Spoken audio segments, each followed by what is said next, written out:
அஸ்வின்ஸ் இனிப்பு காரம் பேக்கரி மற்றும் செல்வ உணவகம். டெல்லியில் புதிதாக கட்டப்பட்டுள்ள அதிமுக அலுவலகத்தை அக்கட்சியின் பொதுச் செயலாளர் எடப்பாடி பழனிசாமி சென்னை ராயப்பேட்டை அலுவலகத்திலிருந்து காணொலி காட்சி வாயிலாக திறந்து வைக்கிறார்.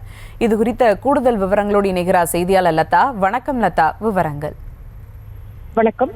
டெல்லியில் கட்டப்பட்டுள்ள அதிமுக அலுவலகத்தை சென்னை ராயப்பேட்டை அதிமுக தலைமை அலுவலகத்தில் இருந்தவர் காணொலி காட்சி வாயிலாக எடப்பாடி பழனிசாமி திறந்து வைத்திருக்கிறார். முக்கியமாக டெல்லி பகுதியில ஷாஹித் பகுதியில் உள்ள மத்திய அரசுக்கு சொந்தமான இடத்தில் 99 ஆண்டுகால குத்தகை அடிப்படையில் அதிமுக அலுவலகம் 3 அடுக்கில் கட்டப்பட்டு இன்றைய தினமானது அது திறந்து வைக்கப்பட்டிருக்கிறது. 25 சென்ட் நிலத்தில் கட்டப்பட்டுள்ள இந்த அலுவலகம் அனைத்து நவீன வசதிகளும் உள்ளடக்கிய வகையில் உருவாக்கப்பட்டிருக்கிறது.